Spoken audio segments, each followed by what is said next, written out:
This mayor race is really heating up. Who you guys voting for? Haven't decided? Same, haven't really been following it. Same. Same? Same. I'm not MAGA or anything. But the city's kind of gone to shit though, right? Oh yeah. Jessica stepped on a needle at the playground the other day. I'm not MAGA or anything though. I'm not MAGA or anything, but have you been downtown lately? Looks like an episode of The Walking Dead. Not that I'm MAGA or anything, though. Spencer Pratt seems like he has some good ideas. Not that I'm MAGA or anything. He does seem really angry all the time, though. Well, they did burn his house down. Also, apparently he's staying at the Bel Air Hotel, not the trailer on his property. Well, yeah. They burned his house down. Okay, we're all adults here. How about on 3, we just say who we're voting for? 1, 2, 3. Spencer Pratt. Yeah. Spencer Pratt. Spencer Pratt. Can you imagine if our wives knew? We're all voting for Spencer Pratt, right? Of course. Obviously. I wish I could vote like yesterday.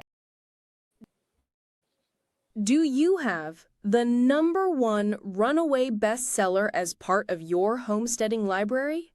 Introducing the Food Forest Bible, How to Create a Food Forest, Sustainable, Self-Managing, Natural Food Production for Self-Sufficiency and Food Security. We all know the system is broken, but food, sovereignty, and survival are up to you.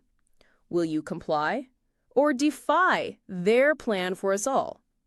You will own nothing, eat bugs, and be happy, or so the system says.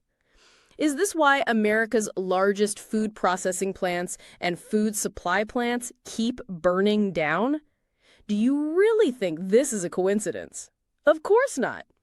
The system is telling us right to our faces what they have planned for us. You have a choice.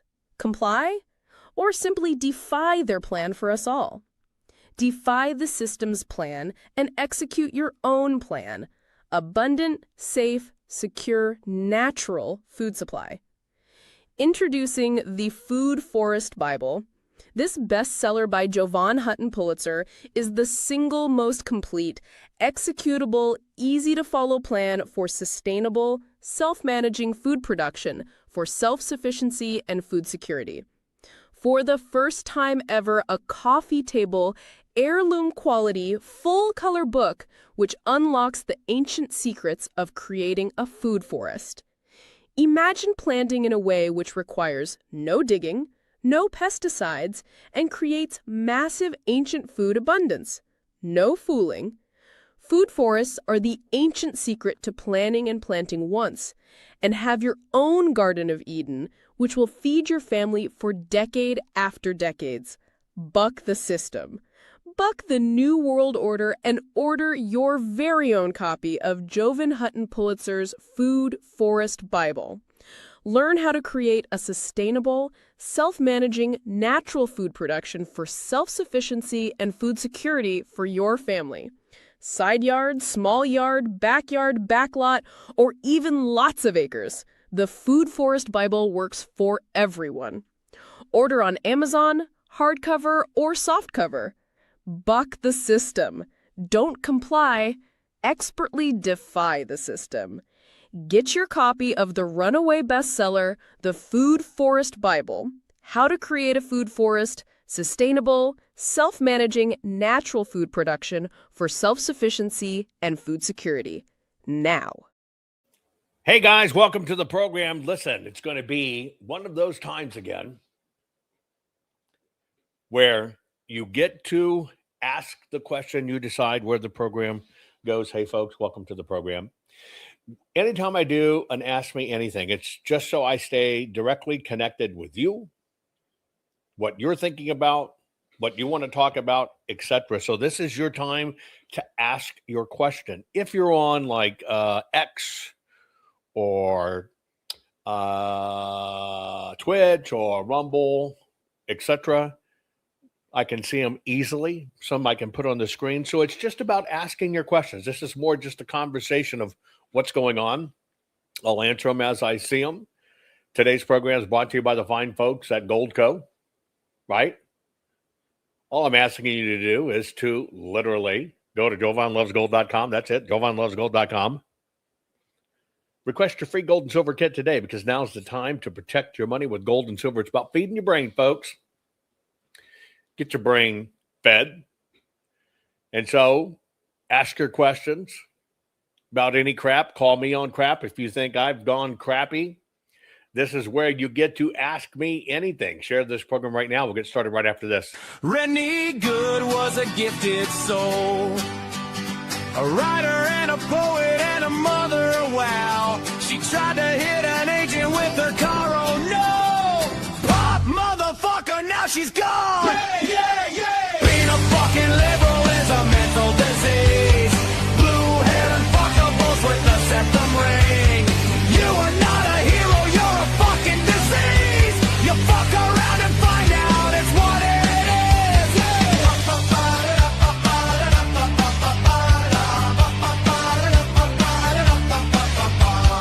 Jeffrey Pretty was a Jewish homo. Started talking shit to protect a chomo. He was getting nicked when he pulled a gun. Bam, motherfucker, now you're gone! Yeah, yeah, yeah! Being a fucking liberal is a mental disease. Blue-haired unfuckables with a septum ring. You are not a hero, you're a fucking disease! Fuck around and find out what that is!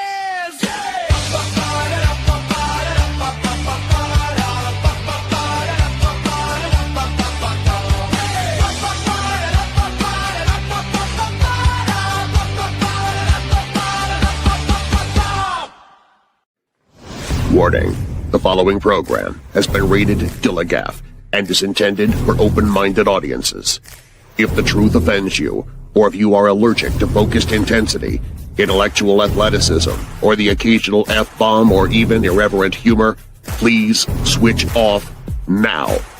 If your delicate sensibilities need to be worried about or addressed, might we recommend the Underwater Basket Weaving channel to you? Otherwise, sit back, enjoy the wisdom, insight, and wicked sense of humor. Cut the crap.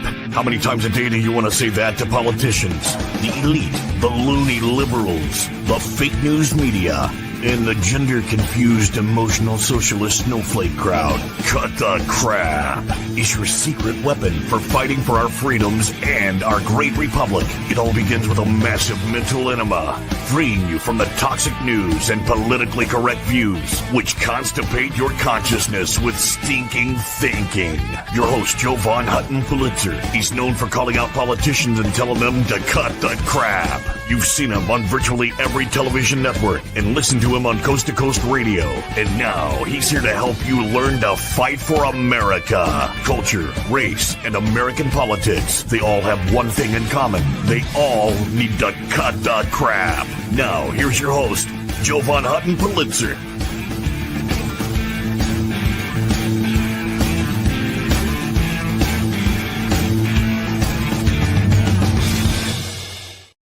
Okay, folks, it's Ask Me Anything, and I guess I asked for it when I say ask me anything. And there's some really good questions flying around. I might as well take just the oddest one there is. I think it was UFO Pirate on Rumble said, Jovan, how many women have you slept with?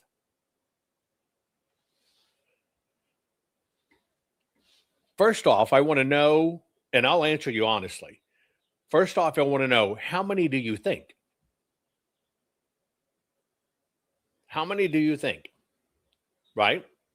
I got asked the question. Come on, how many women have you slept with? Kelsey says 6. How many do you think? Tina says 69. Right? How many do you actually think? Me, you know me, right? Etc. Let me think here for a minute. Somebody said 16. Let me think here for a minute.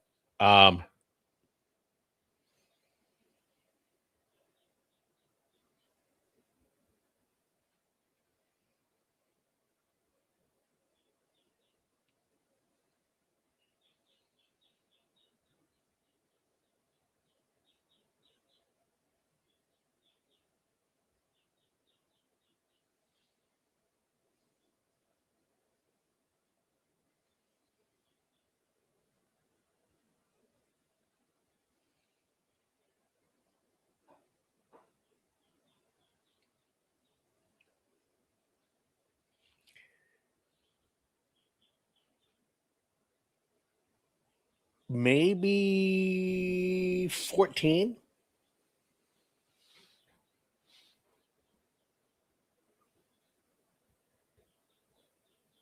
You would probably think a lot. Maybe 14. Yeah. More than my dad? No. Yeah.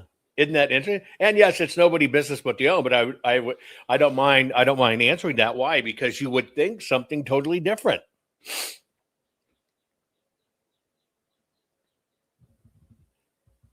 M- 14 maybe. Right? And I had to go back in my mind. I don't keep data on that, but I kind of had to think about it. Right? And somebody said, Kitty says, wow, only 14. You would think with the way I talk and play and stuff that I would, rack up a huge number. You would also think that my personality be a huge number. But I actually kind of, very interesting, I take it serious. But there's two categories because I can separate love and I can separate sex, and they're two different things, right? I didn't count sheep. Sheep don't count. That's what the first girl I had sex with, that's what her mom said to me. No. So think about it. It's not really what you would think. Now, don't get me wrong. I would throw down with the best of them. Don't get me wrong. I've been in rooms where there were at least that many people having sex with other people, but I wasn't. But hey, I'm an interesting anomaly. An interesting anomaly. How many high school dates do you think I went on?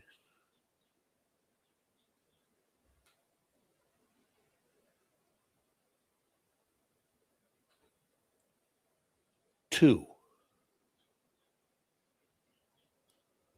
2. And that was my last year of high school. Isn't that weird? 2. It wasn't a thing in my family. When I say it wasn't a thing in my family was really just weird. But remember, my oldest sister was kidnapped when she was in the 3rd grade. She was abducted. And so what it did is kind of lock down the family unit. And don't get me wrong, I was Mr. Jock and all this other stuff, mega athlete, but it just wasn't my family dynamic was really, really odd. Anyway, that's me, but don't get me wrong, right? When I first heard you're going to become whatever you think about, whatever you inherently think about all the time, you will become, like in the business world, I thought, oh shit, I'm going to turn into a woman. Don't get me wrong. I'm the most horn dog of horn dog there is. But my count, right? I counted my older neighbor. I did. Yes, I counted my older neighbor. Breaking! This isn't good. Let me share with you what's not good. It's called posting your links in my stream. Bop, motherfucker, you're gone. Okay. So let's talk about, can you hear the baby ducks in the background? They got upset because my voice raised. Hear that? Pecking ducks. These are the meat ducks.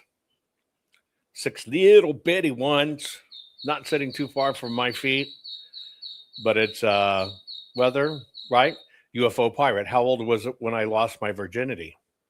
Geez, UFO pirate.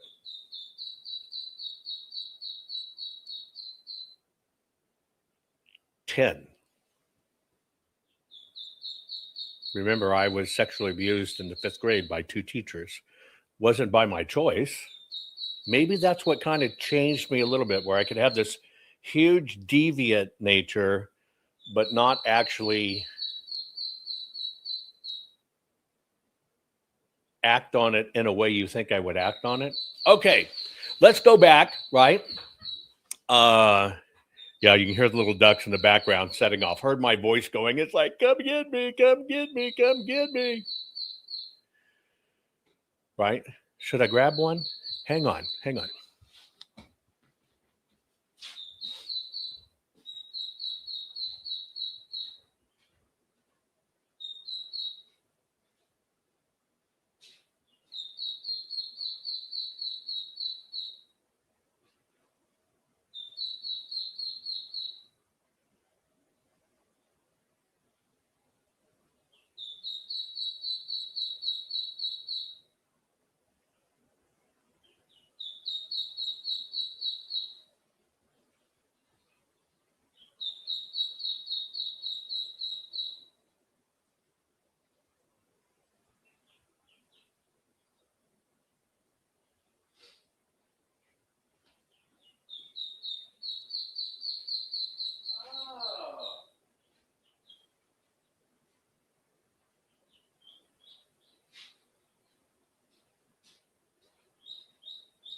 So I thought it was my voice, but here's what it was. Somehow this little guy hopped out of his box. And it was like, I can't get back in. And it was running around on the floor. It's okay. It's okay. How you doing? I know. You see when they turn their head sideways, they're really eyeballing you. I know. Okay. Let me go put this little guy back with his brothers and sisters. Be right back.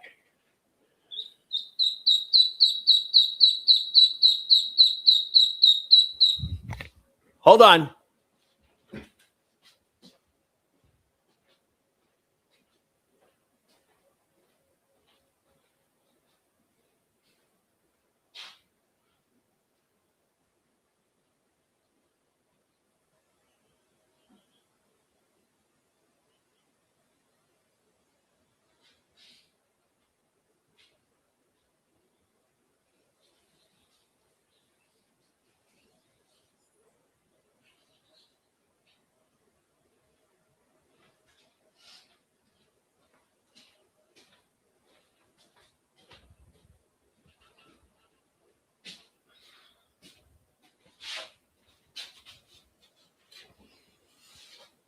Forgive me for that.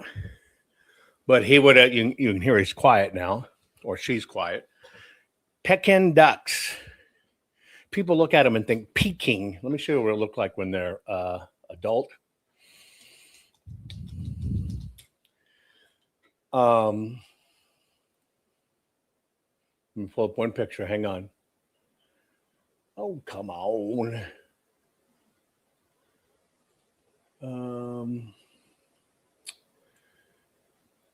You know, I with family were farmer and ranchers.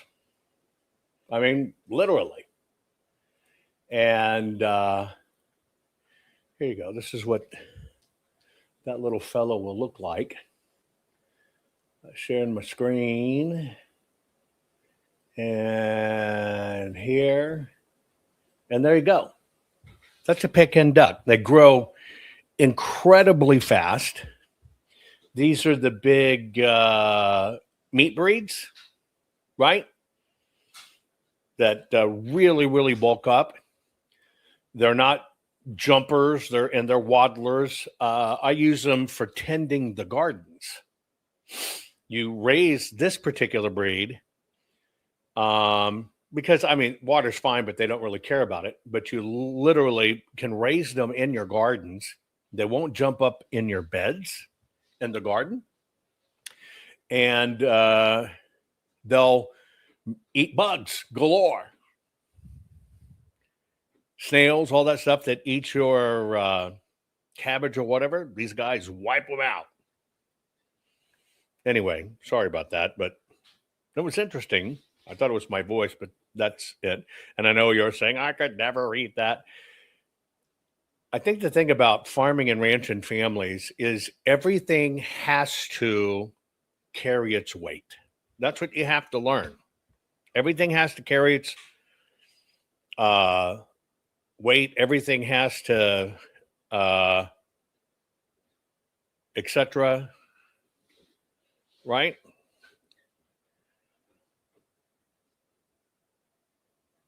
And so that's what you have to have is a mentality. You also have to have a mentality, even if part of your livestock's pets. One of my most favorite pets, goat named George. Like a dog. Got his hip broke. With another horned goat, I guess got his leg caught and it snapped George's hip. There was no way to fix it for George, but I can't let him run around with a broken hip. He'd basically get infected, rot from the inside out. And you have to deal with it. And what's the deal with it? I had to put a bullet in his head.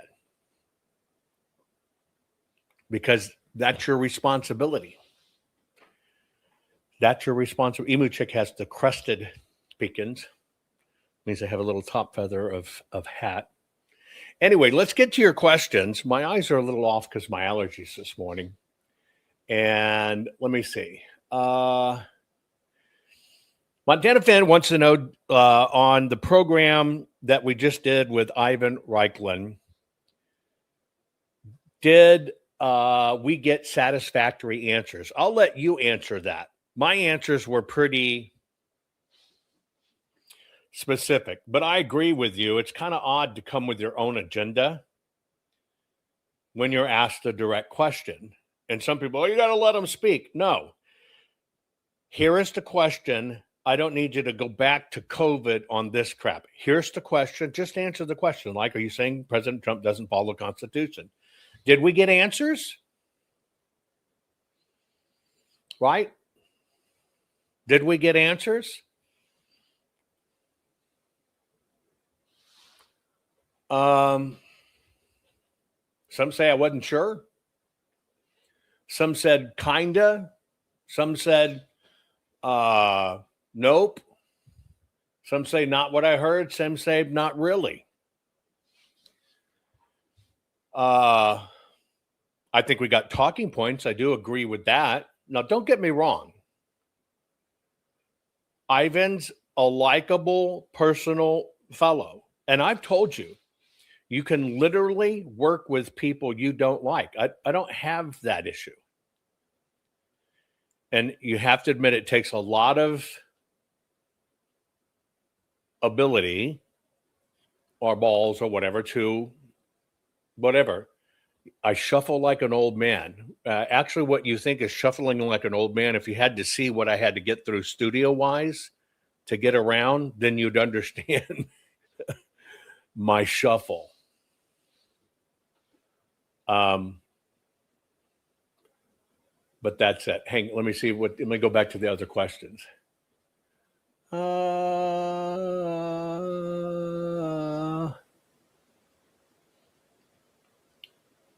Where did it go? I saw a bunch of questions. Now they're passing by. Yep. Kate said you like Ivan. Hope he comes. I hope he comes back. What did I learn? Well, yes, he brought his own agenda and talking points. Somebody actually got upset at me, one of you that are regularly participating. Well, let him speak. I'm not going to let it go into a talking point that has nothing to do with the question that was asked. Okay? I don't think that's. I mean, you hate it, and people that do interviews ask a question and somebody answers a totally different question. I don't respect that, right? And so, since I don't respect that, the answer wasn't for me. I'll give you my answer, and I'll say the same thing in front of Ivan. You heard me say it. You're a political operative, and you're regurgitating a Democrat dim bull BS story. Knock it off. I have no problem calling it like it is like that. But Ivan was my guest last night, just so you know, Ivan Reichland. And but here's what I learned. Okay? Here's what I learned. Ivan's open in salvo when he accepted his, what are those squiggly lines by your name? Well, that's a direct shot at the Hebrew on my profile. Ivan, if you read all his bios, is a polyglot. Polyglots are people that know 4 or more languages. I just take that as a matter of fact. If that's his bio, that's his bio. You saw me test it, right? His Russian was impeccable, which I understand, right? But he knew that my profile includes Hebrew. He knew that. He says, what's all that squiggly stuff? Now, what he says, well, it was just to stimulate conversation. No, it wasn't. But when you hang out with somebody who is decidedly the Holocaust didn't happen, I got questions. When you yuck it up about the Jews and the money, Miriam Adelson, all this other stuff, I got further questions. When he wanted to go back and talk about it was only that number there, you know, the number was big and it was from the Jews and I have the real numbers. That's doubling and tripling down. When he keeps on saying, well, she's from Palestine. She's from Palestine. I would put Ivan in the category that he has a problem with Jews, which is exactly why I was in that room, which is exactly why he was yucking it up with those guys. I understand that.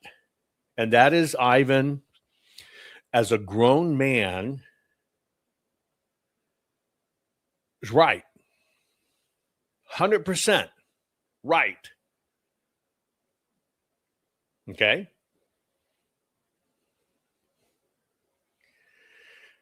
Does that mean I'm Ivan's buddy? Or even that we could go into literal war together? No. Do I buy that Ivan's particular retirement package as a colonel and or disability that he's been on for 20 years supports his life in Northern Virginia? No. So Ivan's a political operative. I understand what Ivan is, and I understand where he appears. When you see the people he appears with and who he's regular on their speaking circuit, whatever, I understand what his agenda is. Right? It's okay. Do I personally trust Ivan? No. And I haven't for a very long time. And I told you before the program, you're probably going to find out things you don't like when you find out why Ivan was in Arizona speaking to the Senate and not me. He was a exceptionally big part of that, executing agenda for the Arizona lawmakers, convincing, exact words, well, the lawmakers won't show up if you have Jovan there giving his research. You see, and I told you, you're going to find out things you don't like. I've known for years that Ivan was the one that worked with them to make sure that they didn't bring in my evidence. I don't excuse that, do you? I told you. You will find out things you do not like. But I can have these discussions. And it's okay. And I asked the question, I wanted answers. Why are you saying stuff that are literally Democrat talking points? Now, he deflected pretty well with Dalvo. Well, they're copying what I said. No, don't do that shit. He knew, you watched it when I said, stop your agency training because I actually know how you're trained. Knock it off. Well, you're just jealous.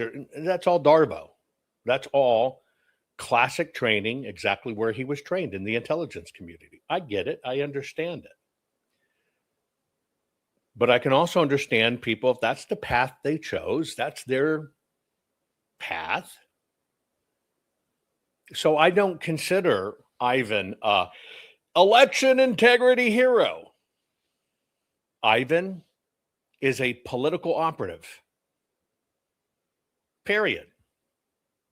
Which means Ivan is going to repeat what he's been told, is going to push a narrative he's been told, or anything he has a narrative behind it. But when you can't answer directions and you lead people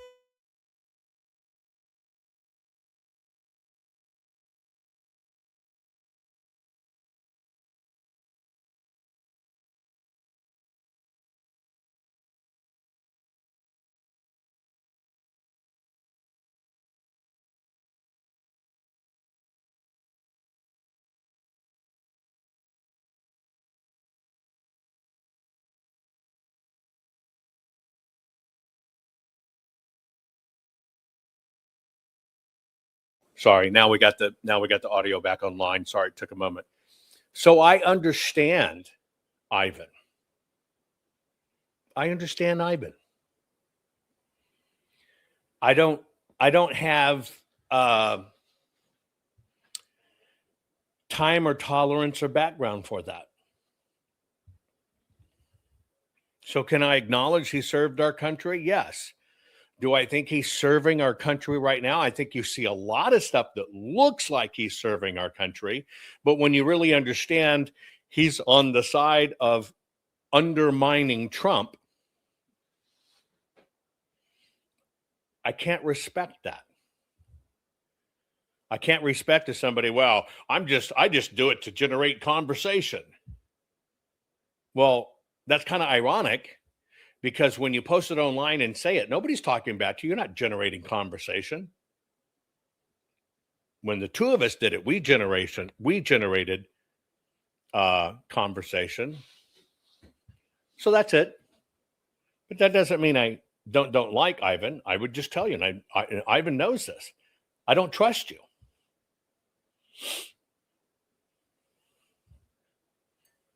I don't trust you. When he says, I have disconnects when he said, my glasses are filthy. I have disconnects when he says, well, Pete Hegseth went to Kentucky and he violated the Hatch Law.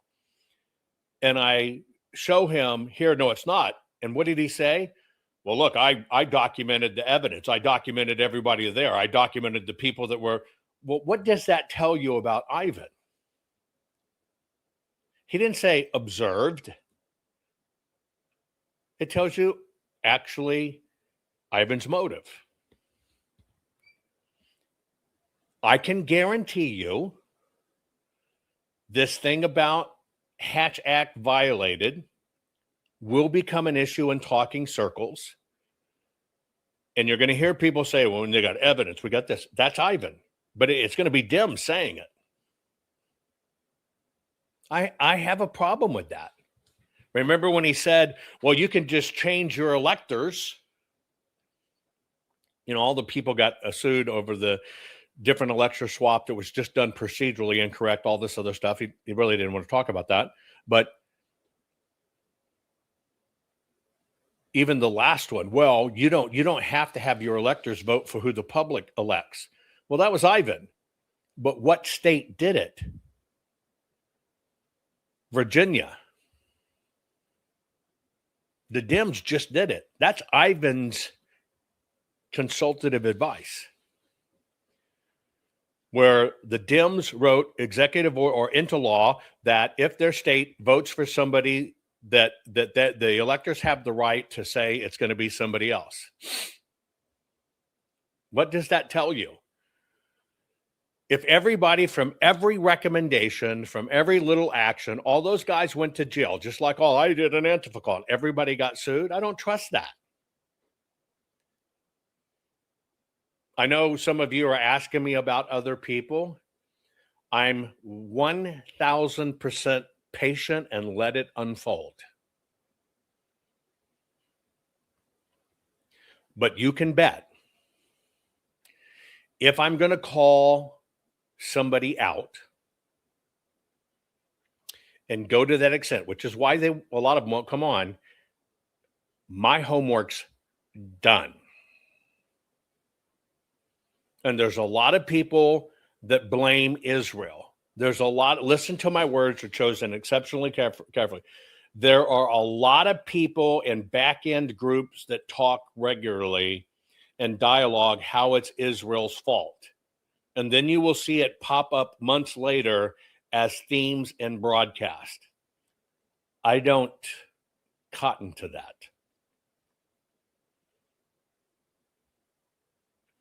See, I'm in a little different thing. I see who seeds these. I see who plans these. I see how it's positioned. I watch the debates go on, and then I see it rolled out as a program. I am methodical in that respect. People got upset with me. I understand that. People said, well, you didn't let him speak. You said it was going to be the platform on the topic, not what he wanted. Our topic was laid out. Here is what we're going to discuss. COVID wasn't on it. Okay? So, you hear this thing, Zionist. Here's the question. Jovan, what's a Zionist? Zionist is a word that's been weaponized. Here is all it means. Okay? Here is all it means. God promised the people of Israel the return to their own lands. Got it? Return to their own lands. It is the only 100% congruent place since biblical times. Next closest might be Ethiopia. Zionism means that you believe Israel has the right to be a state and to control its own destiny.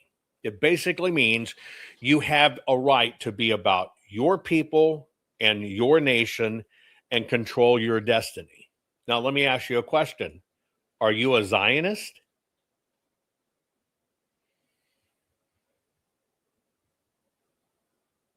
You want your own freedom. We're fighting for our nation right now. We are fighting for our right to exist and to have our nation and be free. If you're in this fight, you're a fucking Zionist. But you got to understand, just like MAGA, now MAGA's a dirty word. I'll play that video for you because it's great. Watch this video again real quick. Hang on. Because it tells the story of, well, I'm not MAGA. It's because they made it a dirty word. Watch. This mayor race is really heating up. Who you guys voting for? Haven't decided? Same, haven't really been following it. Same. Same? Same. I'm not MAGA or anything. But the city's kind of gone to shit though, right? Oh yeah. Jessica stepped on a needle at the playground the other day. I'm not MAGA or anything though. I'm not MAGA or anything, but have you been downtown lately? Looks like an episode of The Walking Dead. Not that I'm MAGA or anything, though. Spencer Pratt seems like he has some good ideas. Not that I'm MAGA or anything. He does seem really angry all the time, though. Well, they did burn his house down. Also, apparently he's staying at the Bel Air Hotel, not the trailer on his property. Well, yeah. They burned his house down. Okay, we're all adults here. How about on 3, we just say who we're voting for? 1, 2, 3. Spencer Pratt. Yeah. Spencer Pratt. Spencer Pratt. Can you imagine if our wives knew? We're all voting for Spencer Pratt, right? Of course. Obviously. I wish I could vote like yesterday. So, brilliant ad. Because MAGA is now a dirty word. But what's another dirty word the system has created? Zionist. Now, I want you to understand what all this means and why that word got weaponized. Right now, there is a battle to kill the Christian faith. And it's on multiple fronts. Direct impact from Muslims, direct impact from the atheist Satanist crowd. Okay. And direct impact from trying to convince you Jews are bad. Now, I've always told you, and it was part of the discussion I wanted to have with Ivan, who is a Catholic, you take Israel, the Jews, everything Israel out, you don't have a Bible left. You have almost 0 words left, even in your own faith.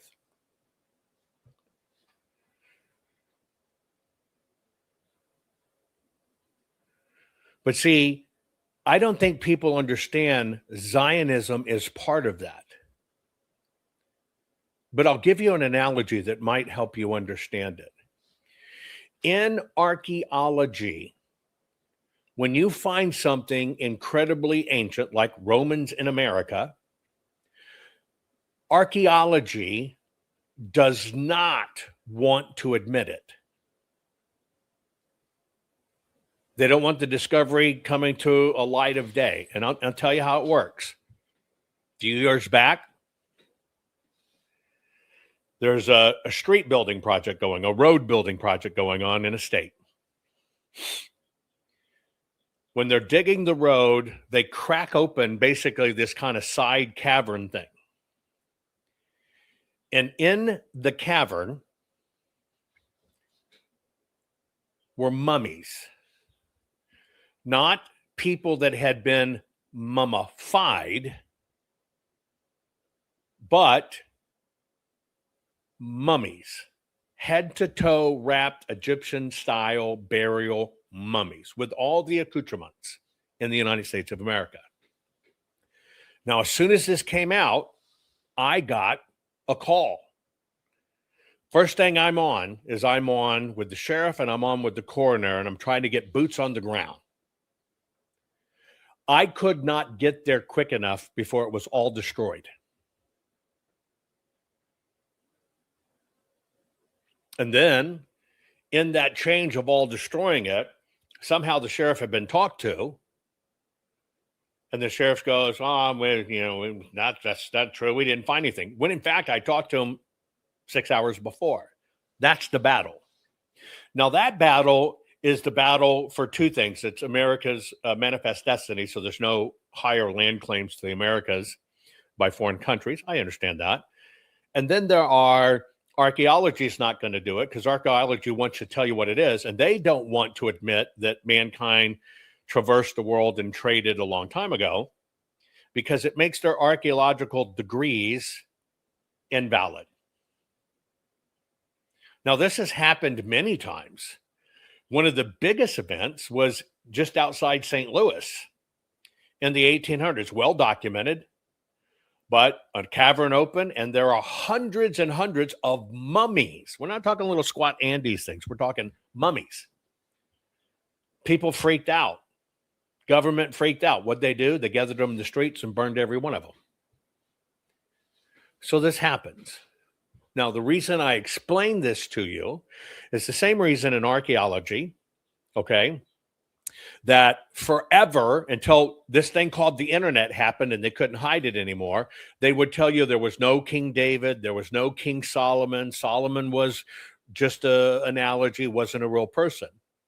But luckily, a lot of those discoveries have come about in modern days and they can't hide it anymore. But they used to hide it. Now, let me tie all this together. The reason, see, our universities used to be Christian institutions.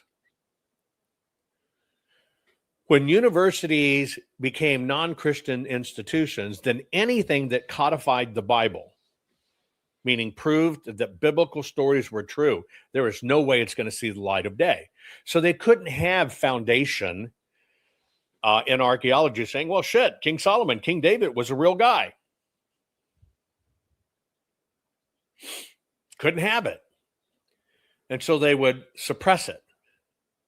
Well, that same war that's been going on forever, and I could tell you even more and more and more and more and more, still goes on to this day, but it's a little bit different type of war. And so when they're telling little boys, cut off your wiener, you'll be a girl. Little girl, cut off your boobies, you'll be a boy. That is to defy God, that God made mistakes. Part of this God made mistakes is to kill the family unit, to kill marriage, to kill belief, your biblical beliefs.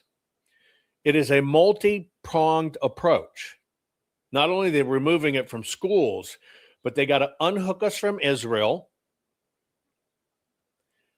And they also got to make Zionism a bad thing, which is the fulfillment of God's word, that God is faithful, that God's word is true and authentic, which had happened in the case of Israel.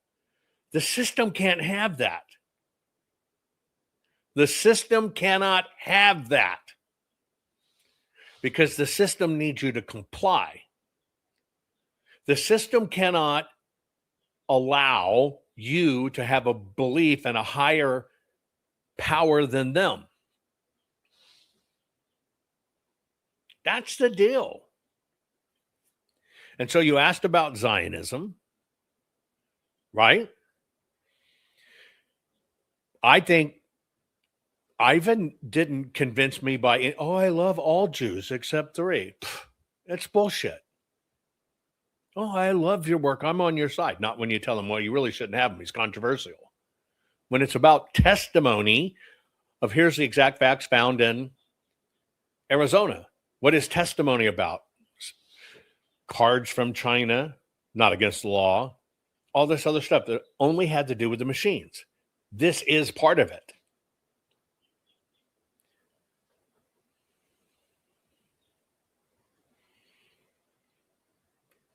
That's the battle, folks. This is older and longer than any of us.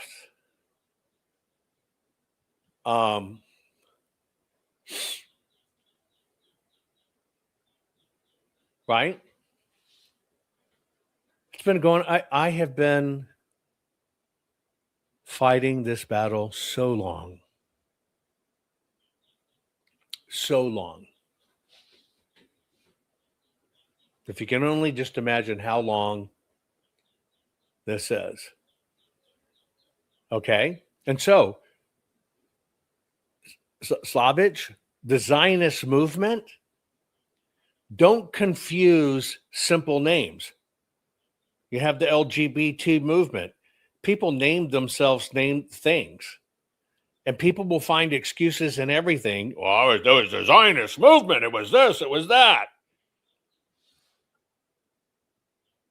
Listen to people's words. It's just like Ivan said, and Pete Hex is coming invading Kentucky.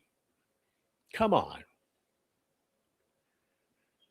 It's all a battle of words, and it's all a battle over truth or whatever, and things aren't really as they seem. But you're participating in something otherworldly, and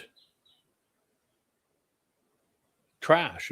Somebody says pushing people to go places and cause problems just like Altman. Yes. So let me ask you a question on that one. You saw Ivan want to dodge it a few times. Altman was at January 6th, got people to go. People he got to go went to jail. He didn't. Colonel Sean Smith, also part of that audit team for Tina, he went right in the middle of it.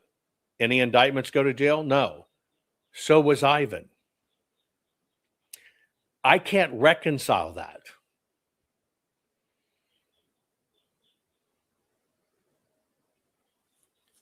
Can you? I can't wrap my head around that one.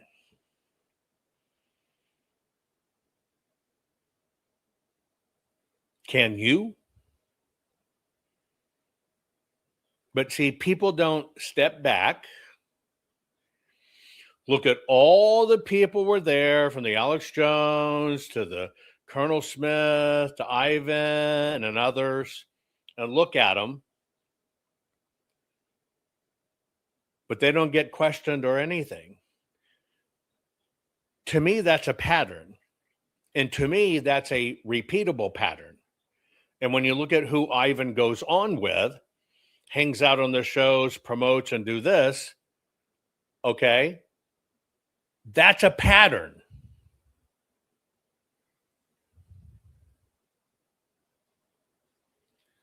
That's a pattern. I'm calling out the pattern. You get to decide. You get to decide what your truth is. I'm not here to decide your truth. You decide it for you. I'm just saying, you know what? If you really are America first, and you really want to see this work, you've got to fight with President Trump, not against President Trump.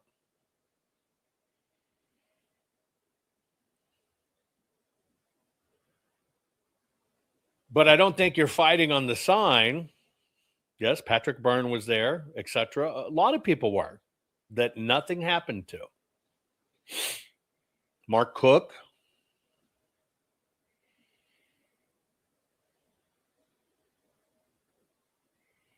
I can't reconcile these things. Why were so many people incarcerated, but high profile that told people to go, not? I can't reconcile that. And I don't want to think the worst. I don't want to think the worst, but I have a hard time. Manuel says Miriam Adelson isn't America first. Okay. Well, here, Manuel, since since you know her personally and you think she's not, let me put you on. You tell us how she isn't America first, and then you tell me what America first is. I'm here. I'll listen. You came in to chat. I'm asking you to appear. Turn on your camera. Turn on your audio.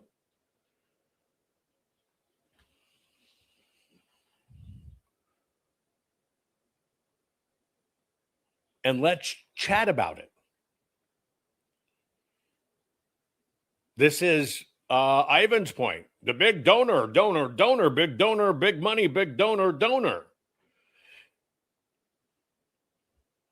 Come on, let's discuss these things. This is how we'll learn. This is how we share. This is how we can get better. Right? Ivan's saying, she was born in 1945, and Israel wasn't a state then, so she's from Palestine. There isn't a state or a country, Palestine.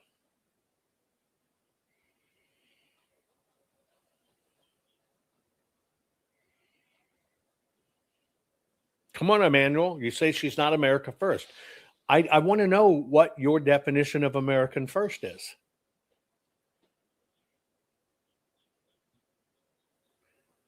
Then you tell me how we accomplish it. Boom, cut. Or is it a process?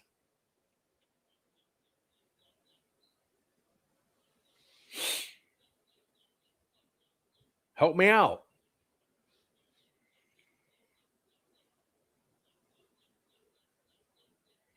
Help me out. I just want to, and see, this is why, but that's why I asked, why so quiet now? You come into chat, you say things like that. You state as fact, right? You state as fact. All I do is push back on the fact, right? And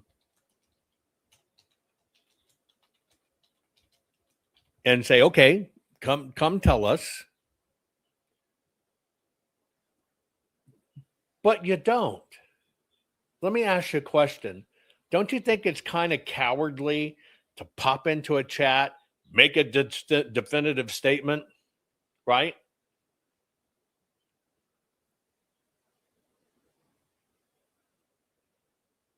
And then not defend it? And so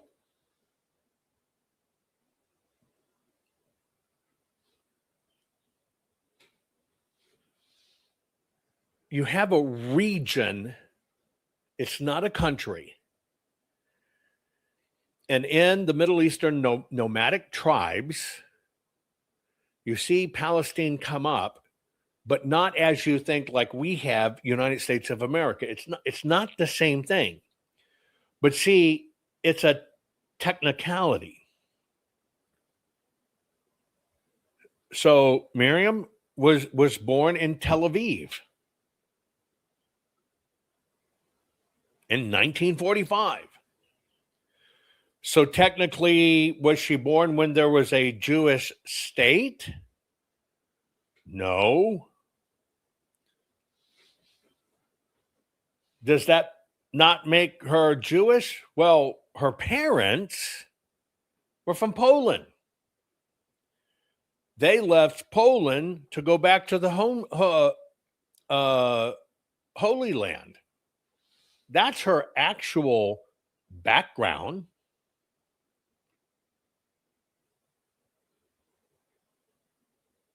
Polish Jews who were being decimated during the Holocaust and split back to the homeland to save themselves.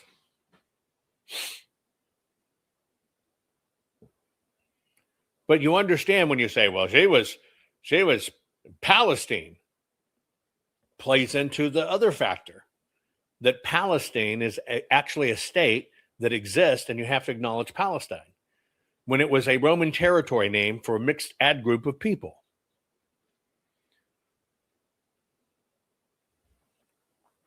That's all I'm saying. But that's why material facts, if you well, no, she's a Palestine. It's all wordplay.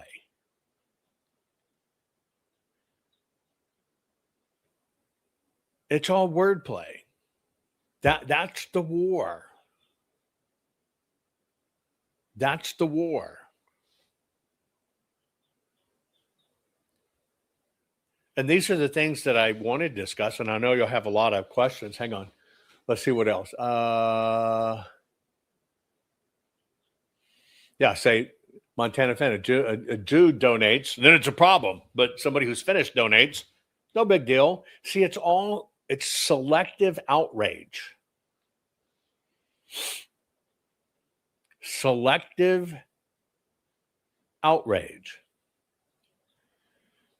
And in politics, I have a problem with they use all of these just weird things that people think are it's just gripping. Oh my God, they're gonna they're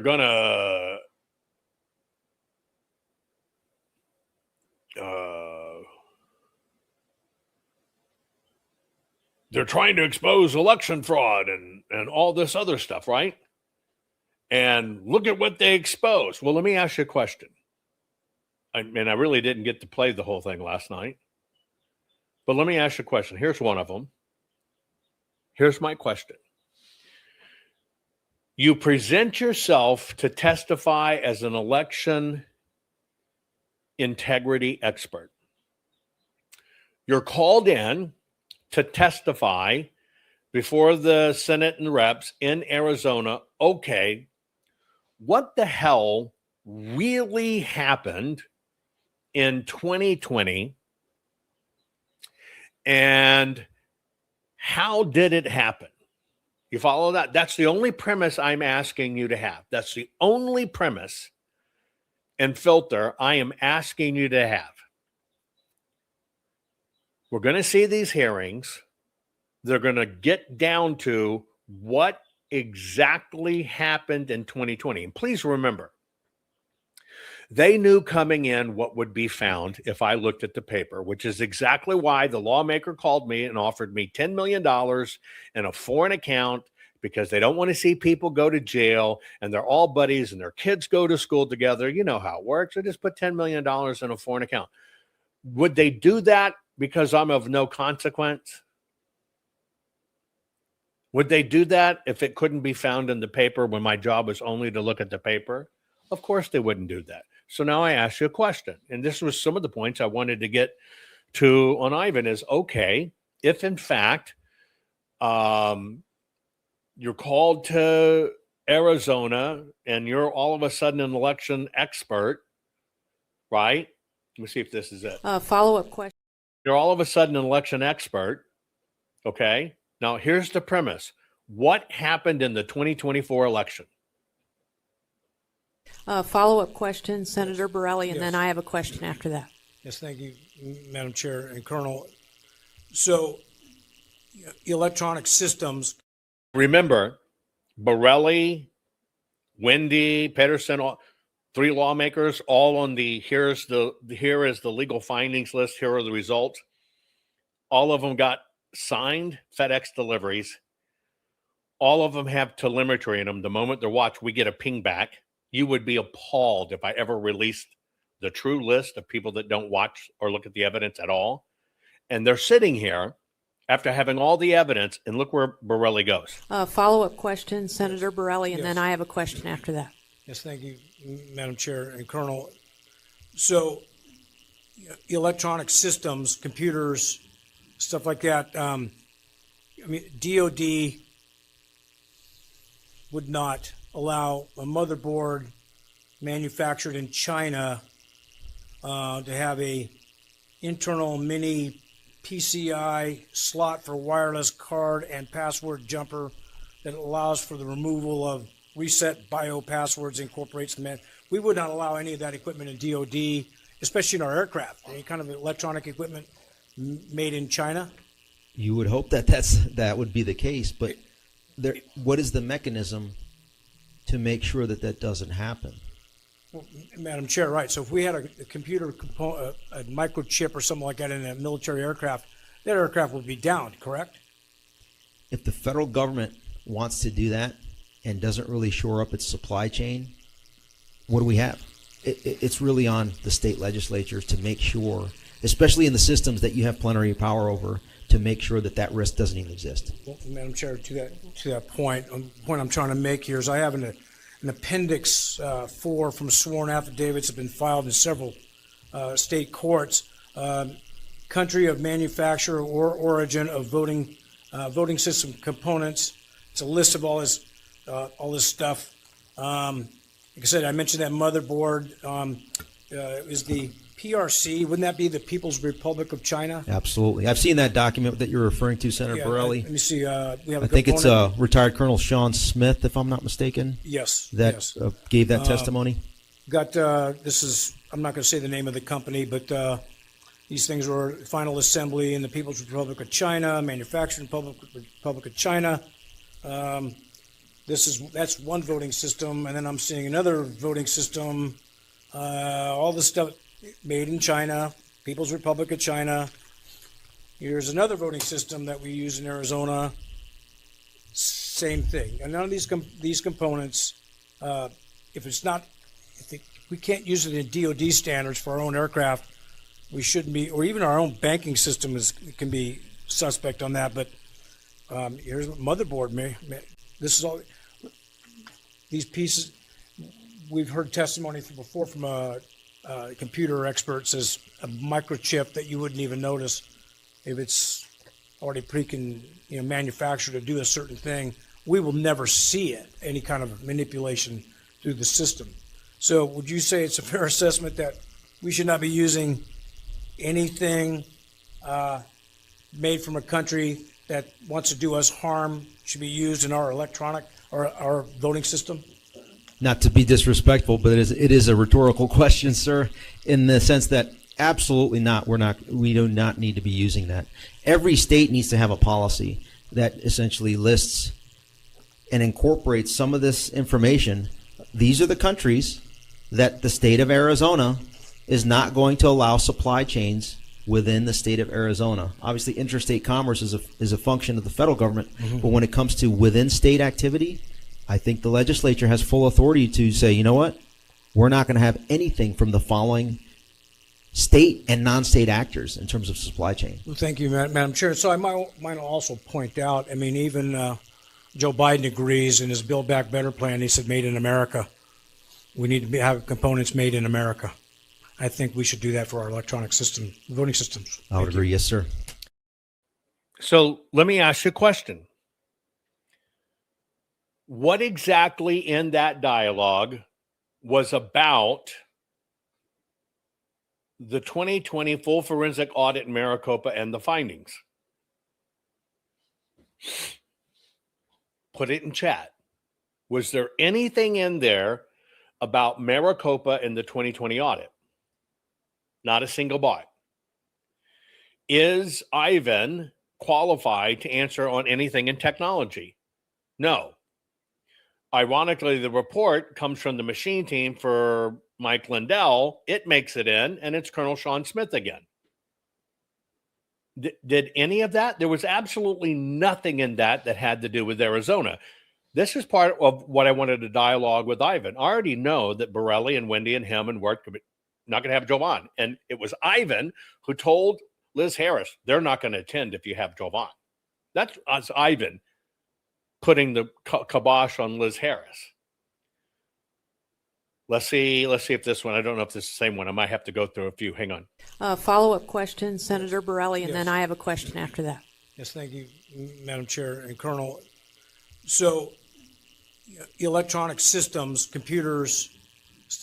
That was the same one again. They ironically have the same timestamp. So let me see this one. First question is from Senator Borelli. Yes, thank you, Madam Chair and Colonel. I'm retired, also military, and Hey, I want you to listen to this. Tell me what this has to do with it. Tell me how this applies to the Arizona audit. First question is from Senator Borelli. yes, thank you, Madam Chair and Colonel. I'm retired, also military, and I'm a bit older than you, so when the Cold War era timeframes, and during the Cold War, the big threat was MAD, mutually assured destruction, and once that Cold War was that aspect of mutually assured destruction was quelled because of Ronald Reagan and the wall coming down and stuff like that, and we know about the shift, the change on the concept of warfare, changed economically to MED, mutually economic destruction. So that way, if all the components are not playing playing ball with each other, that one of the principles, the other principles will close it down. It's basically a big conglomerate. And so with your assessment of saying that Russia, China, and Iran, all the colluding, coordinating, for example, Russia and, well, actually China wants to be the big economic dog in the park. That's what's kind of driving this, some people call it the shadow government, some we call it the swamp, whatever you want to call it, but globally, this is what we're dealing with, correct? Is that what you say? Absolutely, if I may. So the reason being is that for China, they're trying to have international relations kind of theory 101 is essentially, as a nation, you first try to create sovereignty. Once you get your house in order, then you try to have influence regionally, and then after that, you want to have global hegemony. And fortunately, over the course of my lifetime, I would argue up until literally January of 21, we were in that pole position as the global leader up until a few years before that, in diplomacy, in information reach throughout the globe, military capability, and economics. That has shifted over the last several years. Diplomatically, China has more embassies and consulates throughout the world than the United States. So if that's a key indicator, which it is for me, and because they're also a member on the Permanent Security Council, I think the tiebreak goes at this point to China. And I hate to say that because, like yourself, Senator Borelli, we serve. Same thing with you, Senator Rogers. And so it pains me to say that, but this is exactly what I think is going on. And then information landscape, there really are no privacy laws in China, and they also have 1.4 billion sensors, right? Whoever has one of these or a phone, that's a sensor, and all these different devices. So they feed the big data machine, and then it helps to adjust and increase the capability of their AI systems to move towards from just what we call narrow AI, narrow artificial intelligence, to artificial general intelligence, where they will have a sentient system that can outperform at a minimum any human in any endeavor, and probably humanity in the collective. And so that's what we're facing. It's a national security threat. And so when you have systems, electoral systems, on any machinery, the risk is so great It's astronomical because you can do it at scale with literally a flip of the switch, especially when you have more supercomputing power, when you have the AI capability. And so I'm not sure we're in a position to counter it in the digital fight at this point, especially with our national security apparatus that is literally, I laid out. They're working in some instances against the constitutional order. Now, look how much time was dedicated to that regarding what happened in 2020. What were the discoveries? Was there anything in there, and I have so many of that, so much time with it, that had anything to do with the Arizona audit? Anything.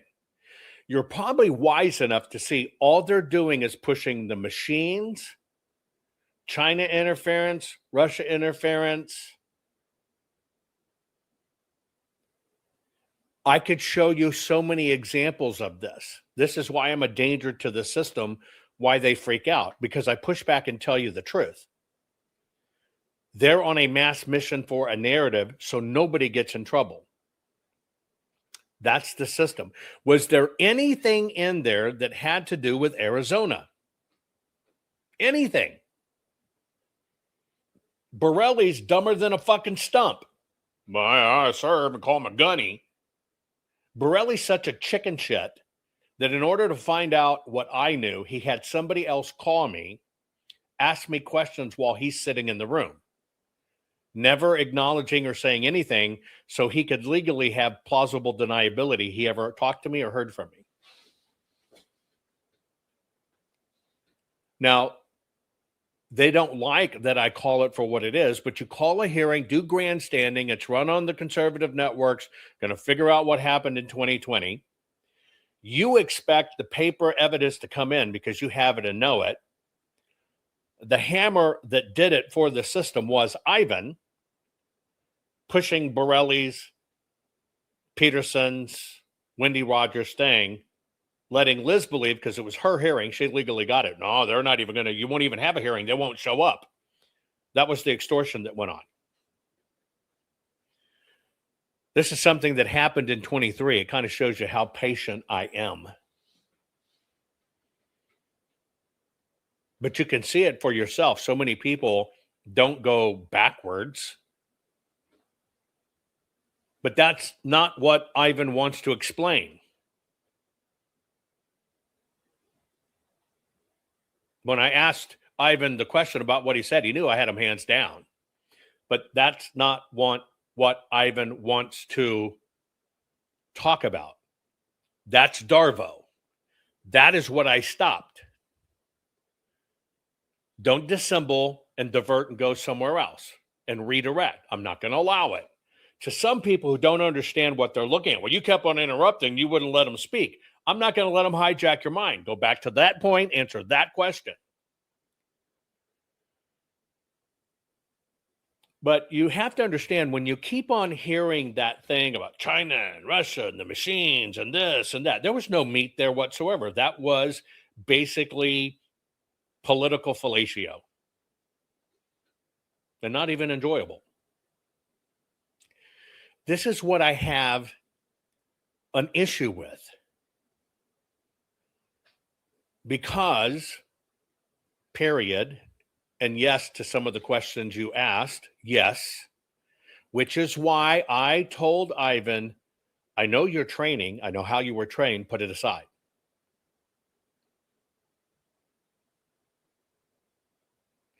This is why when you saw the person who wanted me to sit on a jagged stick did the same thing. Oh, you don't even know what an artifact is. What is an artifact?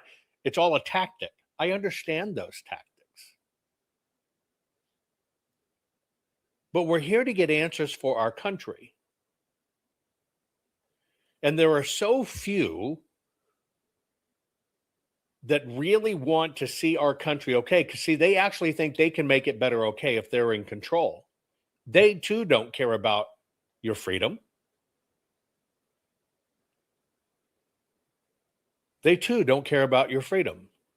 Yes, Berger's testimony wasn't about the audit, but it was about the money laundering. I told you that was some of the most brilliant stuff that Liz brought to be, right? But see, they set Liz up from the beginning. Oh, that wasn't this, and that wasn't that, and that wasn't this. I'll explain that one to you. The money laundering occurs in the mortgages. That's a brilliant piece of work. Liz knew it. Thayer, is that his name? Had the information, knew how to look it up. Now, he had a personal axe to grind with his ex-wife, but who knew that Thayer discovered it? Mark Fincham. Mark Fincham knows this is coming. Mark Fincham introduces Liz Harris to the information. So she'll put it in this hearing, and then they politic Liz. You probably shouldn't have Thayer, remember, you got to have somebody speak for him. So he gets his girlfriend to speak for him. They did that on purpose. So then they could then make it look like it was about his ex-wife. This is his wife-to-be. This is disgruntled. It was all set up from the beginning. They knew. And they knew this was going to come out. And that's why you saw Ken Bennett's face. They knew. That was, during that hearing, which is about the Arizona audit, what has to be fixed? Only one thing got fixed. One thing. As soon as the real estate racket was busted, in 1 week, they had new laws on the book that public officials' real estate holdings records, right? Records have to be sealed. That's the only move they made. They work to put stuff in and to discredit it. To this day, Fincham, but I have all the records, won't even said that's how they seeded it in and that's how they killed it. They seed it and kill it in the same process, playing a friend. I don't trust any of them. Any of them. But where did they take the dialogue? It's the machines. It's the circuit boards. Now, they're trying to hedge their bets. Oh, yeah, it's the voter rolls, mail-in ballots, but it's the circuit boards. They know you've been educated. That's why I'm in danger. But that's why I get attacked. That's why I get suppressed. Folks, I'm on nobody's side, except will our country survive? You can hate me. You can hate my foul mouth. You can hate my Jewish ass.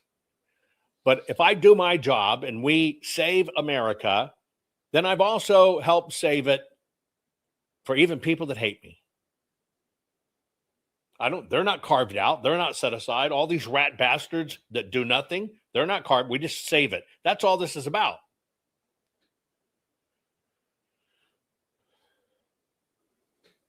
Government can subpoena anything. Government has everything. It still is who's going to talk about it. What is going to be shown?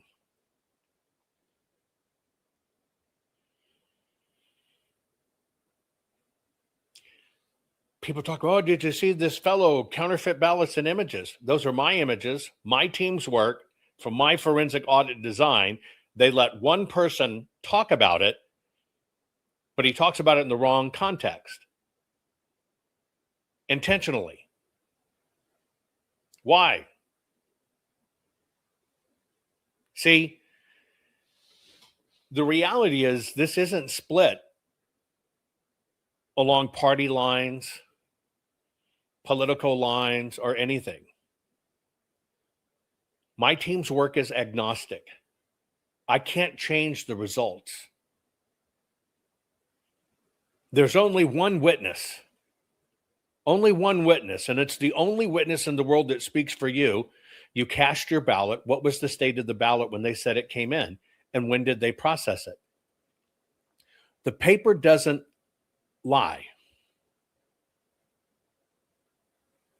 I don't have to make up a 6-degree polynomial on a 2010 census and 10,000 door knocks. I just have to ask, hey, 2 million ballots, tell me what you identify as.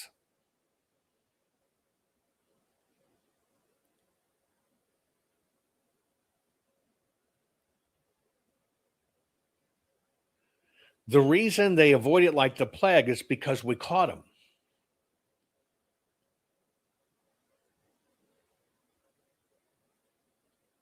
China didn't do this to us. Russia didn't do this to us. Venezuela or Serbia didn't do this to us. There's two culpable. Our government did this to us. And we did it to us because we never paid attention, me included. There's no theory here. It is what it is.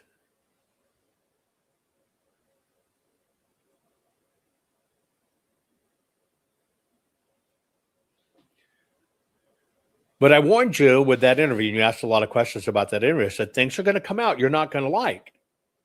Because when certain things come out, people you think are heroes are doing things, you see how it's not really what you think it is. Because there's politics involved. It's political. It's become political. I wish it was different. I wish it was different. But it's also why I tell you, you got to get your ass out of the system. That's the only freedom you have.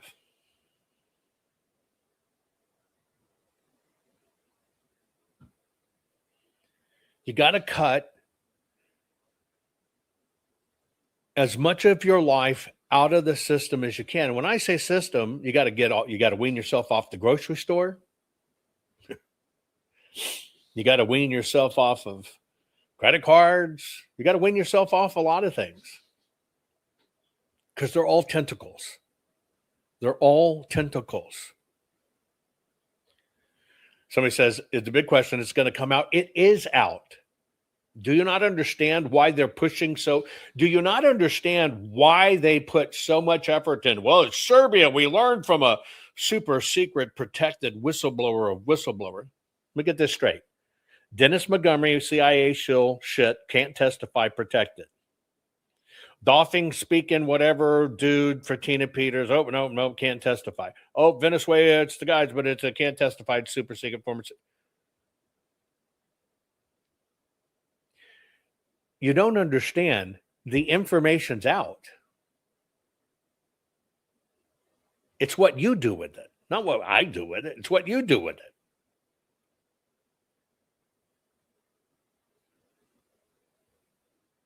It's what the American people do with it. But every time you go to a little pizza party and they have the normal cast of characters, well, and this polynomial degree, and in my poll, and let me tell you about, you can't verify my background, but I'm a tech guy, really a tech guy. Let me tell you about the cards. If you're not pushing back and say, stop this bullshit and get down to the fucking ballot, the only thing that brings a felony. But see, you're not even doing that. Why? You may think you're pushing back, but we're not protesting back. We're not shutting them down. We're not going 1,000 doors knocked in Colorado, a poll, 2010 census data, not the math is not on your side, and you keep on shoveling this shit. And then you turn from those guys, wait a minute, our leaders here, Republican leaders here, why'd you bring this person in? What are you trying to sell us instead of realizing it's the fucking voter rolls that generate that ballot?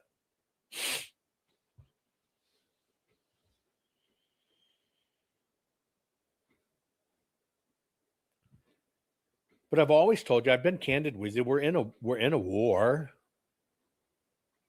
We're in a war. And you're right. So many people don't want to get involved. Citizens of Arizona, well, they'll fry me if I sue. They'll give us death threats. That's the game. That's why the information must survive. That's why the Arizona Full Forensic Archives are precious historic information.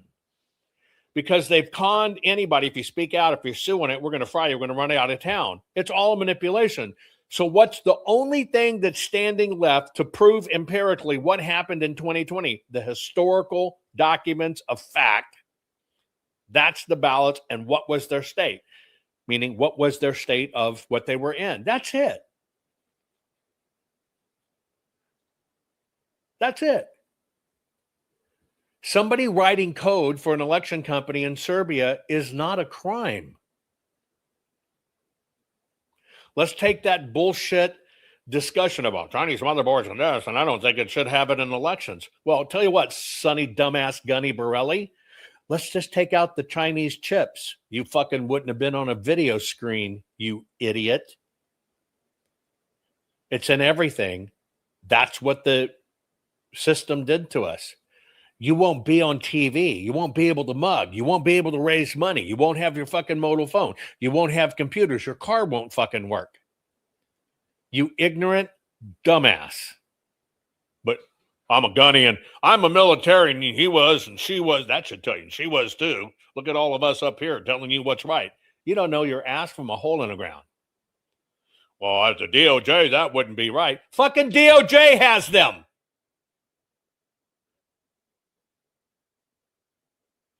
But see, it sounds good to Americans. They think you're smart because you're a lawmaker. I think it's up. I think you're a dumb puppet fuck because you're a lawmaker. That's all it says to me. Let's get you out in the real world.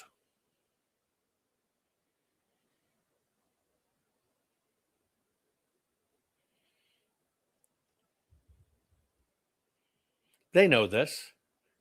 Part of what they know is in the audit system that our team created, it's designed to work in real time. See, that's what they don't want you to know. I can take everything we learned with all our 25 techniques, and it can literally be incorporated into the system and can't be undone, and it all audits itself in real time. That's why they don't talk about it. They got to keep it mysterious and unknown. They got to keep the racket going. They got to have the state sign a big multi-million-dollar contract to pay $90,000 a piece for a $352 computer.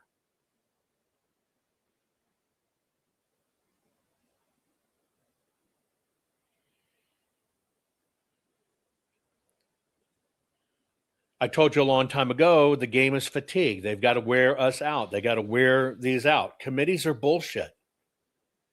Committees are total bullshit.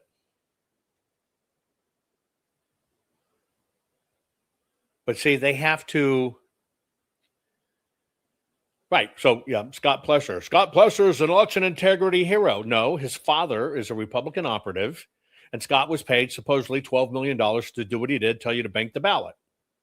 Don't vote on election day. They'll be run out of paper. You hope they do that. That actually proves the case. It's all a con. But he's nice. He's sweet. He's done so much. Which so much? Yeah, I think it's great he picks up trash.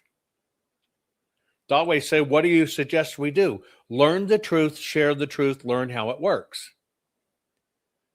I'll give you an easy one. I'm going to give you two choices. The machines changed the votes. We saw 100,000 votes come out of nowhere, and it was Serbia and Venezuela. That's one side. Or someone like me can tell you the following.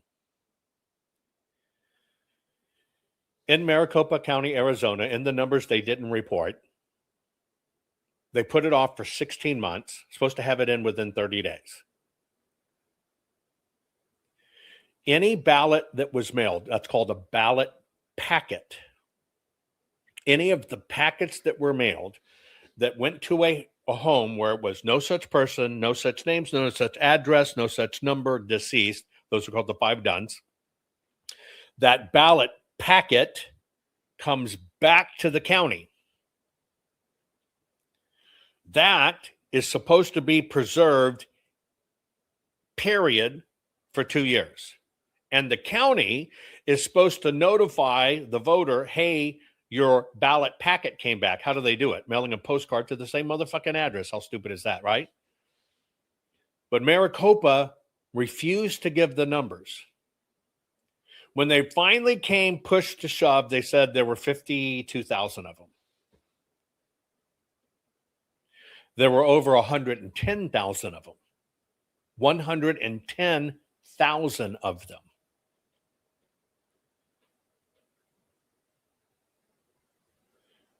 Extracting the number of returns from the post office. That's a true number. Now, the county's supposed to keep them. So I talked to the county. Where are those ballot packets? We let Runbeck have them. Talk to Runbeck. Where are those ballot packets? Well, we destroyed them. They told us to destroy them, which, by the way, is a violation, $1,000 fine, no big deal. But when you have the ballot packet, what do you have? You open it up. It's called ballot cracking. You pull out the ballot. You pull out the security envelope. You watch the numbers. Now it's by county. You organize them by county because they're all sorted. Do the vote. Scribble it in real quick. Scribble a signature. Put it in the secure envelope and pass it to the ballot mules. And they run it around town, dropping it off, getting paid. So what do you need to make that hack work? You need the ballot inventory, and you need to not check the signatures. What did they do? They didn't check the signatures, and all of those were missing. Now, that is a legal ballot voted illegally. Did the machine change the vote? No. That's how this works. That's part of it. That's part of it. That's why they did the things they did. What does that have to do with China, Serbia, Venezuela, or the machines? Nothing. When the county recorder is sitting there, right, and Shaggy and Scooby-Doo are cross-examining, well, don't you mean you don't pick up ballots at the election center? What did the county say? No, we don't. Well, where'd the ballots go then? You pick up the ballots at the elections at the precinct? No, we don't. Why did all that testimony go to shit? Because the county was telling the truth. They get a digital card, or they pick up the ballot packets that are in a little box outside, but they never pick up ballots. And you see how that word game's played? All word games. All word games. Did they give you a trial you could watch on TV? They did. Who testified? A pollster. Well, I asked people outside, and the numbers don't jive. Can you put anybody in prison based on polls? No. There was no widespread evidence of fraud. Who proved widespread? We did. Let me tell you why. All the chain of custody, we chart every one of them. We show every signature every day, all the people, places, and things. Everything was fine except maybe two, which could have been an accident. But to get to election day, 100% of the people that signed for 28 days in a row all didn't sign, didn't fill out how many ballots. Do you think they all had the boo-boo on the same day? No. Well, see, that proves somebody gave a directive that tells you, here's every fucking person we talked to and put them under cross-examination. Here's their signature. This day, is it your signature? Yes, here's your signature.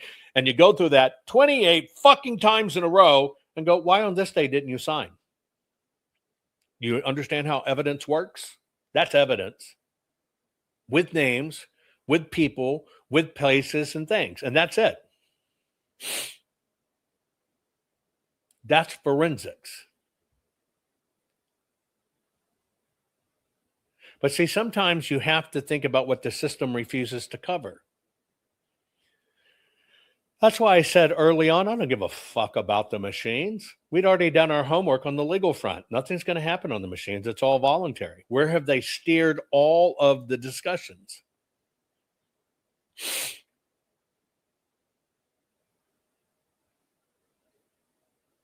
And so makes me sad, but that's why I say, yes, you're responsible for your own house. But you ask the question, how are we going to fix this? We've done our job. The only thing I ask you to do is to help us make sure this evidence survives. It's costly to keep it. And God bless all you wonderful people that have helped and done this and make it happen, right? But this is history. And you will have participated in basically showing it and making sure it doesn't go away. But the system's not going to acknowledge it in the way you think. It's up to us. The lawmaker ain't going to do crap. But they're going to do crap when you see the game replayed and then their back is against the wall and they now have to fight very seriously. Instead of a president when a whole system gets its ass handed to him again, right? That's how it works. And unfortunately, mankind doesn't learn until disaster. I've told this story. I'll tell it again. It was years ago, and I'm having dinner with Alan Dershowitz. It's right after the OJ trials. He made a comment at dinner that really shocked me. The most important thing to happen in policing is Nicole Simpson Browns and whatever his fellow's name is. I'm just forgetting at the moment. Why? Because the crime scene was fucked up. But see, police departments weren't practicing forensic rules. And they screwed it up.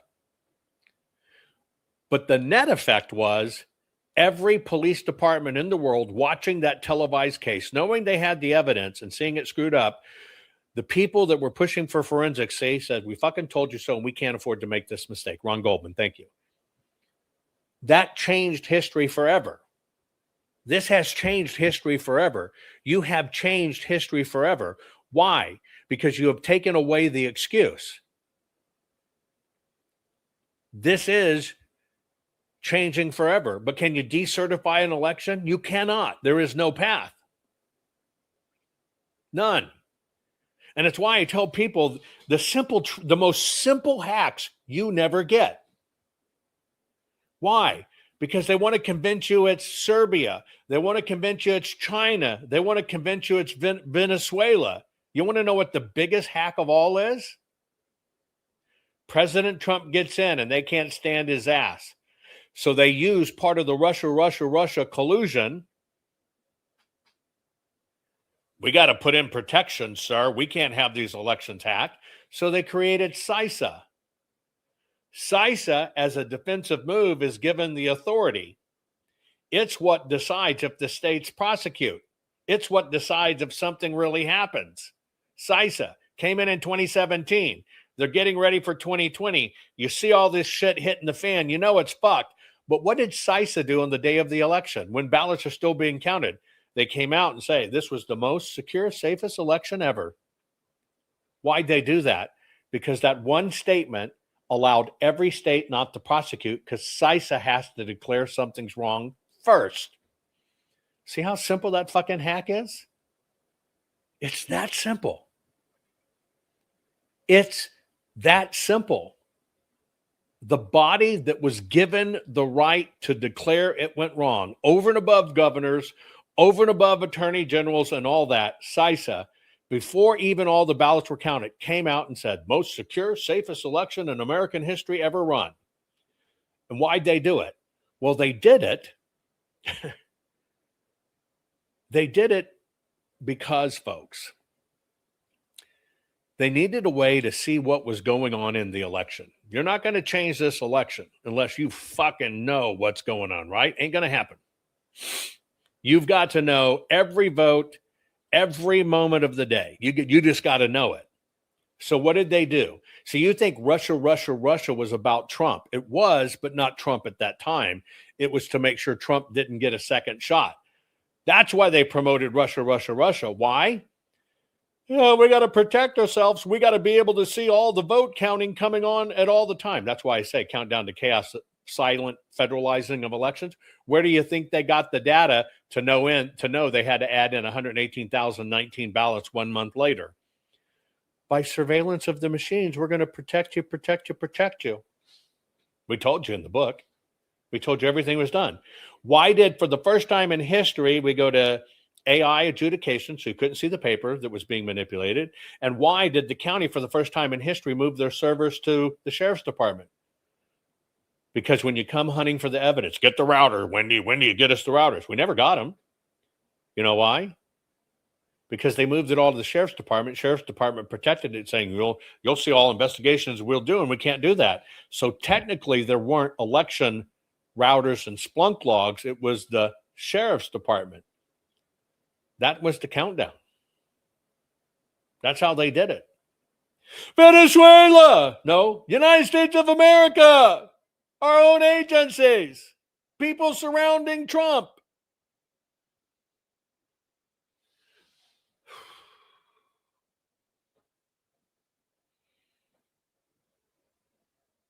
I love you all. My allergies are kicking my butt. Let me show you something before we go, just so to remind you. We told you how this works. Have you gotten your copy of the best-selling book, Countdown to Chaos: The Silent Federalizing of Elections? On November 3, 2020, something happened in America. Something that caused millions of citizens to stop, stare, and ask one terrifying question. What just happened to our country? That night, America watched as confusion spread across the nation. Vote counting, delays, questions, accusations, anger, silence, censorship, division. And when it was over, one thing was undeniable. America was not the same. Trust in elections was damaged. Trust in the media was shattered. Trust between citizens was pushed to the breaking point. Countdown to Chaos is not a casual read. This book will make you mad. Then it may make you sad. And then it may make you furious. But anger is not the problem. Unfocused anger is. This book takes that confusion, that frustration, and gives it direction. Because before people can act, they must first understand. Inside Countdown to Chaos, you are taken on a chronological journey through the who, what, when, where, why, and how behind the modern election system. How was the system built? Who influenced it? When did it change? Where did the power shift? Why were so many Americans left with unanswered questions?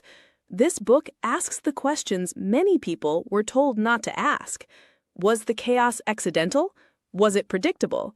Was it manufactured? Could anyone have known where an election was headed before the public results were called? Could election data be viewed while the process was still unfolding? Could systems be vulnerable? Could outside actors, insiders, institutions, or networks influence outcomes without the average voter ever knowing? One side shouted, the election was rigged. The other side shouted, there is no such thing as election fraud. But slogans are not answers. Mockery is not evidence. Silence is not proof. Americans deserve more than talking points. They deserve facts. They deserve timelines. They deserve documentation. They deserve the truth. Countdown to Chaos: The Silent Federalizing of Elections is a deep research dive into the questions that still haunt millions of Americans. It is carefully researched, it is presented in chronological order, and once you see the system laid out step by step, you may never look at elections the same way again. But be warned, do not open this book if you are comfortable staying asleep. Do not open this book if you cannot handle hard questions. Do not open this book if you still want the blue pill. Because once your eyes are opened, there is no going back.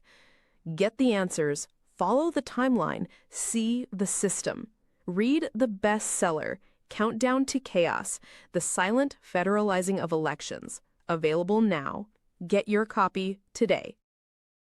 Rennie Good was a gifted soul, a writer and a poet and a mother, wow. She tried to hit an agent with her car, oh no! Pop, motherfucker, now she's gone! Yeah, yeah.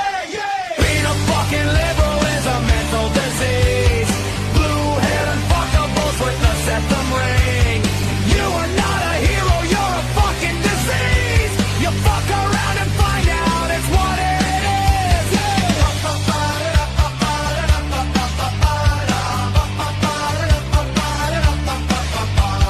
Jeffrey Pretty was a Jewish homo.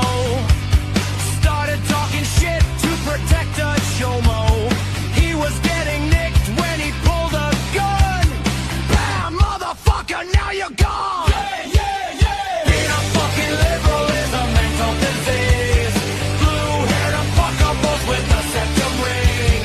You are not a hero, you're a fucking disease. Fuck around and find out what that is.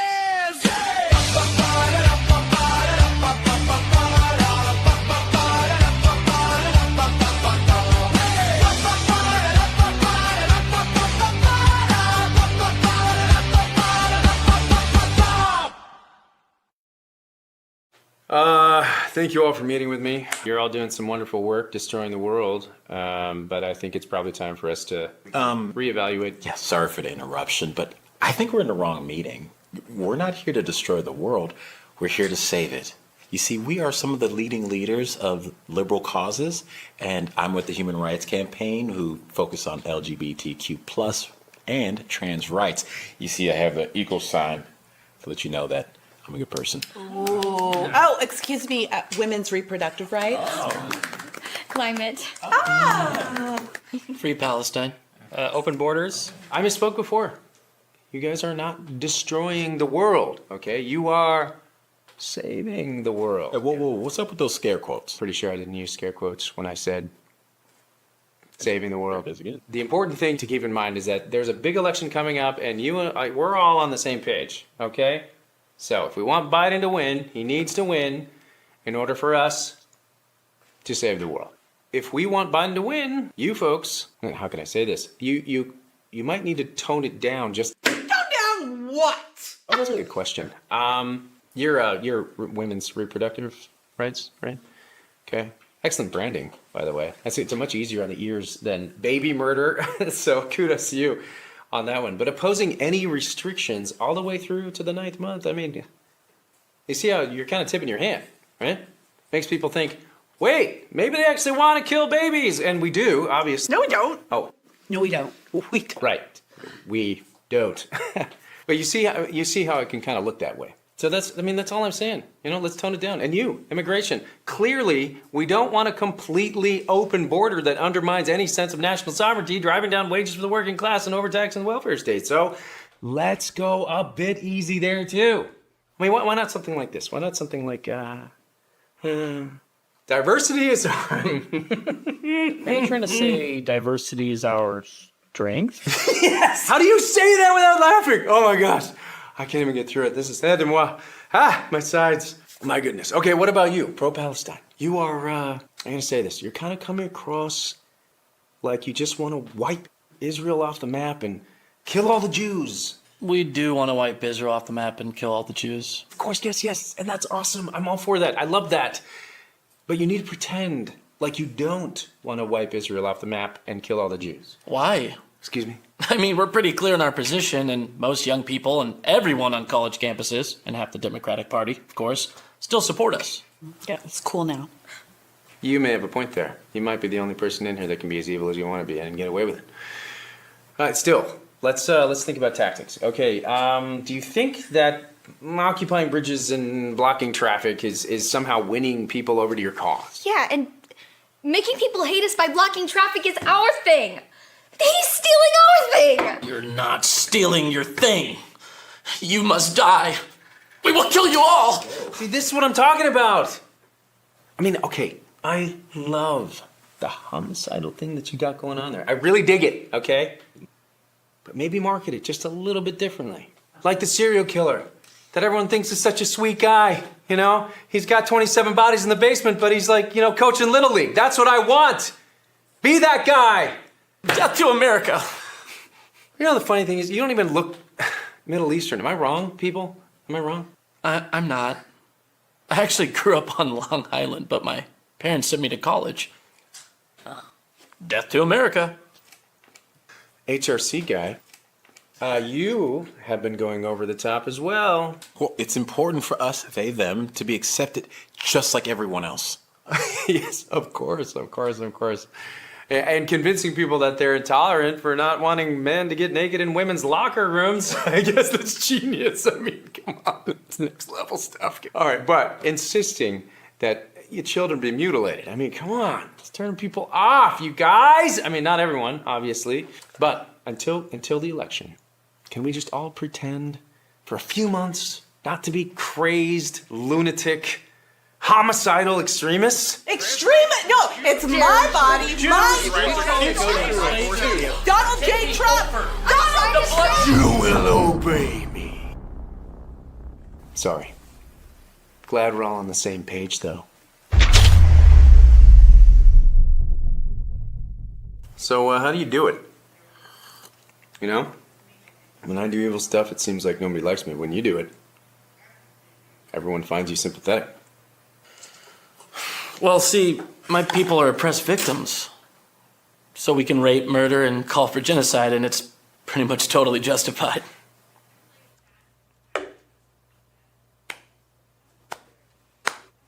What up, America? It's Andrew Jackson, that guy you roll up to hit some powder. I founded the Democrat Party and chose the jackass as our mascot. Now, as you can probably tell, times have changed a bit from the party back in my day, and present-day Democrats will come to hate me, but that's your problem. Jackson started the Democrat Party to appeal to the common man. Democrats today sometimes give him credit for that, but only after calling him an evil white bigot. Needless to say, the party started off pretty sketchy by today's standards. We were by far the pro-slavery party all the way through the Civil War. After the war, we cleaned up our act and supported the North's Reconstruction efforts. Totally kidding, we doubled down on racism and became the party of the Klan. But seriously, we didn't have much of a platform after the war, except Jim Crow, but that was until our boy came in hot on his rollerblades. Then came the Depression. People lost trust in markets, so I wheeled in to drastically expand communism across the country, and Democrats been hooked ever since. Up until this point, blacks had always voted Republican, as they were the party that freed the slaves. But after FDR's New Deal, blacks swung 75% Democrat. This was a complete realignment, not because of civil rights, but because of economics. All while the Democrats were still the party of the Klan, and their stronghold was the South. We pushed segregation throughout the South and filibustered the 1964 Civil Rights Act for 75 days. It wasn't until Republicans stepped up and found even more votes to pass the bill. So ask yourself, how are Democrats seen as the party of the civil rights? Well, it's because Democrats are very persuasive. But again, it ultimately boils down to economic incentives. Once Democrats realize the power of government spending and handouts, you can appeal to any voter group and lock them in. 1, 2, 3. Gays for Palestine. Good luck with that. So anyway, to sum it all up, my party has changed a shit ton, but it's not because of the mythical party switch. Democrats controlled the South all the way through the 1990s. But they did adopt new policies like massive social spending and welfare programs that allowed them to appeal to more diverse voting groups. Not fixing 2020 will damn our nation forever. The historic Maricopa County full forensic audit effort processed 20,895,610 digital and forensic images of varying formats, resulted in 208 million individual evidence-proof files. The system processed over 58 billion forensic measurements, resulting in over 2 trillion individual base computations. No hopium, no hype, just hardcore forensic evidence. Please make sure the Maricopa County Full Forensic Audit Archives survive. Donate now.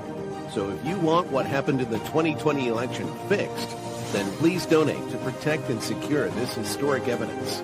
We can't do it without you. We need you. America needs you. Our future needs you.